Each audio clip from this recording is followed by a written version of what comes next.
ଆସନ୍ତୁ ଶୁଣିବା ଗଳ୍ପ ଘରଚଟିଆ। ଗାଳ୍ପିକ ବ୍ରଜମୋହନ ମହାନ୍ତି। ଶ୍ୱେତପଦ୍ମା। ଶ୍ୱେତପଦ୍ମାର ବହ୍ନିମାନ ଦେହ ଉପରେ ଆଭିଜାତ୍ୟର ସ୍ଫୁଲିଙ୍ଗ।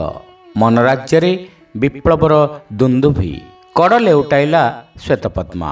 ସେମାନେ ପ୍ରଶଂସା କରନ୍ତି ଶ୍ୱେତପଦ୍ମାକୁ, କାରଣ ସେ କୁମାରୀ। ଅନେକ ସମୟରେ ଆକାଶକୁ ଚାହିଁବା ପାଇଁ ଅଭ୍ୟାସ କରେ ଶ୍ୱେତପଦ୍ମା। ସେ ଦେଖେ ଆକାଶ। ନା ନା, ଆକାଶଟା ଆକାଶ ନୁହେଁ, ଗୋଟାଏ ବିରାଟ ସମୁଦ୍ର। ସେହି ସମୁଦ୍ରର ଅସୀମ ଜଳରାଶି ମଧ୍ୟରେ ଅଷ୍ଟମୀର ବଙ୍କା ଚନ୍ଦ୍ର ସାମୂହିକ ଜୀବ ପରି ପହଁରି ପହଁରି ଚାଲିଛି। ଯୁଗ ଯୁଗ ଧରି ଏ ଆକାଶ ଜଳରେ ଚନ୍ଦ୍ରଟା ପହଁରୁଥିଲେ ବି ପହଁରାର ଶେଷ ନାହିଁ। ସତେଅବା କେବଳ ପହଁରିବା ପାଇଁ ଚନ୍ଦ୍ରର ଜନ୍ମ। ବେଳେବେଳେ ଚମକି ଉଠୁଛି ଶ୍ୱେତପଦ୍ମା ଗୋଟାଏ ଘରଚଟିଆର ବିକଳ ଚିତ୍କାରରେ। ଘରଚଟିଆ ସୃଷ୍ଟିର ଏକ ନିହାତି ନଗଣ୍ୟ ଜୀବ, ତଥାପି ଉଠି ବସୁଛି ଶ୍ୱେତପଦ୍ମା। ଏଇ ଘରଚଟିଆ ଦୀର୍ଘ ନିଶ୍ୱାସ ପକାଇ ଠୁଳ କରୁଛି ତାର କ୍ରୋଧକୁ। ଶ୍ୱେତପଦ୍ମା ଖେଳ ଜାଣେ, ଅନେକ ଖେଳ, ତେଣୁ ତାର ସାଙ୍ଗସାଥୀମାନେ ଖେଳୁଆଡ଼ ବୋଲି ଡାକନ୍ତି।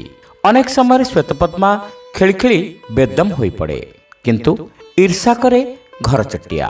ଶ୍ୱେତପଦ୍ମାର ବହୁ ଆଦିମ ବନ୍ଧୁମାନଙ୍କ ମଧ୍ୟରୁ ଘରଚଟିଆଟି ଅନ୍ୟତମ। ସେ ଅନେକ କଥା ଜାଣେ ତା ସମ୍ପର୍କରେ। ନୁଆଣିଆ ଛୋଟିଆ ଚାଳ ଘରଟିରେ ଶ୍ୱେତପଦ୍ମା ରହେ। ଆଜି ନୁହେଁ, ବହୁ ଦିନରୁ। ଯେତେବେଳେ ଦିନର ସୂର୍ଯ୍ୟ ରାତ୍ରିର ଚନ୍ଦ୍ର ମଧ୍ୟରେ ସେ ପାର୍ଥକ୍ୟ ଦେଖିପାରୁନଥିଲା, ସେତିକି ବେଳୁ ଆହା, ଏ ଘରର ପରିସର କେଡ଼େ ଶାନ୍ତ, ସରଳ, ମନୋରମ। ଘରକୁ ଚାହିଁ ଆଖିରୁ ଲୁହ ପୋଛେ ଶ୍ୱେତପଦ୍ମା। ନୁଆଣିଆ ଭଡ଼ା ଚାଳଘରର ଆକର୍ଷଣୀ କମ୍ ନୁହେଁ। ଦିନ ଥିଲା ଯେଉଁଦିନ ଦୂର ଗାଁରୁ ଶ୍ୱେତପଦ୍ମାର ମା'ଙ୍କୁ ଟାଣି ଆଣିଥିଲା ଏ ଘର। ତାଙ୍କରି ସହିତ ପ୍ରଥମ କରି ଆସିଥିଲା ଶ୍ୱେତପଦ୍ମା। ବହୁ ବର୍ତ୍ତମାନ ବିଗତ ହୋଇଗଲାଣି, ବହୁ ଭବିଷ୍ୟତ ବର୍ତ୍ତମାନ ହେଲାଣି।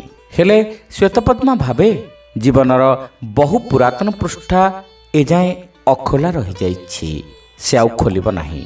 ଆଦିମ, ହଁ, ଆଦିମ ଦିନରୁ ଘରର ଚାଳ ଦେହରେ ବସା ବାନ୍ଧିଛି ଘରଚଟିଆ।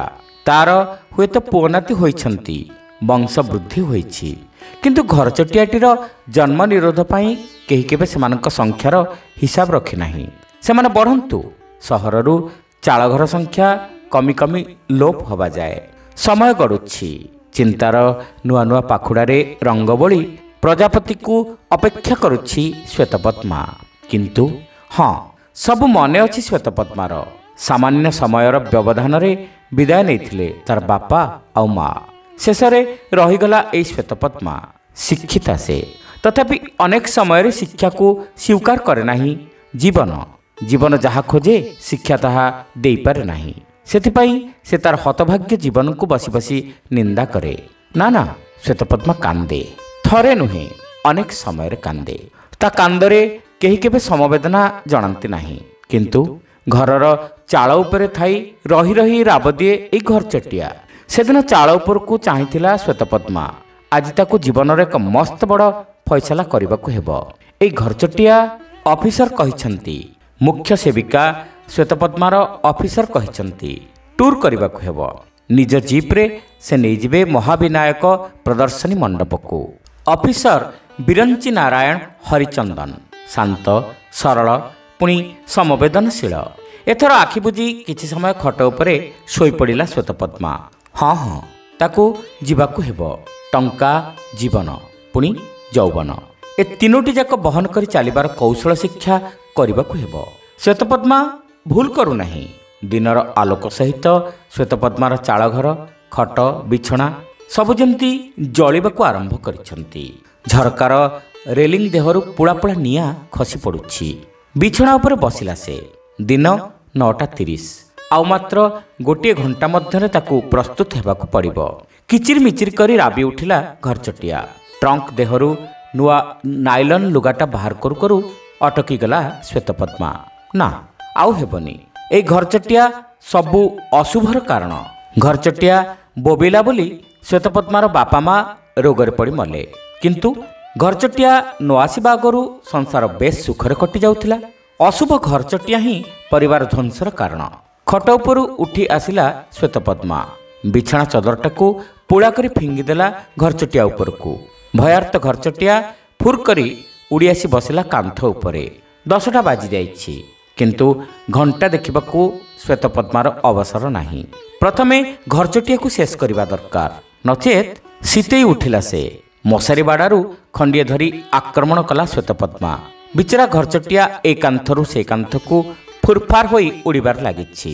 ଡେଣା ଅବଶ ହୋଇ ଆସୁଛି, ଆଉ ହୁଏତ ନୁହେଁ, ଏଣିକି ପଡ଼ିଯିବାକୁ ହେବ। କ୍ରମାଗତ ଆକ୍ରମଣ କରିବାର ଲାଗିଛି ଶ୍ୱେତପଦ୍ମା। କ୍ରୋଧ ବଢ଼ୁଛି। ନା ନା, ଯେମିତି ହେଲେ ଘରଚଟିଆକୁ ଖତମ କରିବା ଦରକାର। ଜୀବନର ଶେଷ ଚେଷ୍ଟା କରି ଏଥର ଉଡ଼ୁଛି ଘରଚଟିଆ। ଖଣ୍ଡ ଖଣ୍ଡ ପକ୍ଷୀ ଝଡ଼ି ଚଟାଣ ଉପରେ ଜମା ହୋଇ ପଡ଼ିଲାଣି। ଆଉ ନୁହେଁ, ଏଥର ଆତ୍ମସମର୍ପଣ କରିବାକୁ ହେବ। ପ୍ରଚଣ୍ଡ ଭାବରେ ଆଘାତ କରିଛି ଶ୍ୱେତପଦ୍ମା। ଜୀବନର ଶେଷ ଚିତ୍କାର କରିବାକୁ ହୁଏତ ବେଳ ପାଇନାହିଁ ଘରଚଟିଆ। ପ୍ରବଳ ଗତିରେ ଶ୍ୱେତପଦ୍ମା ନିଜ ପଣତ କାନିରେ ମାଡ଼ି ବସିଛି ଘରଚଟିଆକୁ। କାନ୍ଦୁଛି ଘରଚଟିଆ ବିକଳତାରେ, ଅସହାୟତାରେ। ଠିକ୍ ଏତିକିବେଳେ ଶ୍ୱେତପଦ୍ମାର ସହକର୍ମିଣୀ ମନ୍ଦାକ୍ରାନ୍ତା ପଶି ଆସିଛି କୋଠରୀ ମଧ୍ୟକୁ। ପାଟି କରି ଉଠିଛି ସେ। ଏ କ'ଣ କରୁଛ ଶ୍ୱେତପଦ୍ମା? କିଛି ସମୟ ପାଇଁ ସ୍ଥିର ହୋଇଯାଇଛି ଶ୍ୱେତପଦ୍ମା। ଦୁଇ ହାତର ପ୍ରବଳ ଚାପରେ ବେକ ପାଖରୁ ଦୁଇଗଡ଼ ହୋଇଯାଇଛି ଘରଚଟିଆ। ଏଥର କାନ୍ଦିବାକୁ ଆରମ୍ଭ କରିଛି ମନ୍ଦାକ୍ରାନ୍ତା। ଏ କାନ୍ଦ ହୁଏତ ନିରୀହ ଘରଚଟିଆର କାନ୍ଦଠାରୁ ଆହୁରି କରୁଣ। ବିକଳରେ ସ୍ଥାଣୁ ଭଳି ଠିଆ ହୋଇ ରହିଛି ଶ୍ୱେତପଦ୍ମା। ପ୍ରବଳ ଗତିରେ ହଲେଇ ଦେଇ କହିଛି ମନ୍ଦାକ୍ରାନ୍ତା, ମୁଁ କ'ଣ କରିବି କୁହ ଶ୍ୱେତପଦ୍ମା, ମୁଁ କ'ଣ କରିବି ମୋତେ କୁହ। 5 ମାସର ଅନ୍ତଃସତ୍ତ୍ୱ ମୁଁ। କିନ୍ତୁ ଅଫିସର ବିରଞ୍ଚି ନାରାୟଣ ଏବେ ଏସବୁ ଅସ୍ୱୀକାର କରୁଛନ୍ତି। ମନ୍ଦାକ୍ରାନ୍ତାର ଅଭିଯୋଗ ସତେ ଯେମିତି ଶୁଭୁନଥିଲା ଶ୍ୱେତପଦ୍ମାକୁ। ଦୁଇ ହାତରେ ଘରଚଟିଆର ରକ୍ତ ଦେଖି ପ୍ରବଳ ଗତିରେ ହସି ଉଠିଲା ସେ। କହିଲା, ସବୁର ମୂଳରେ ଏଇ ଘରଚଟିଆ। ହୁଏତ ବେଳେବେଳେ ଏ ଘରଚଟିଆ ତୁମ ଘରକୁ ମଧ୍ୟ ଯାଉଥିଲା।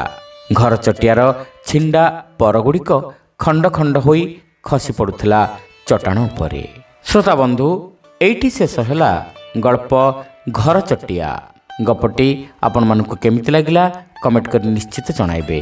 ଚ୍ୟାନେଲରେ ନୂଆ ହୋଇଥିଲେ ସବସ୍କ୍ରାଇବ୍ କରିବାକୁ ଭୁଲିବେ ନାହିଁ। ରହିଲୁ, ନମସ୍କାର।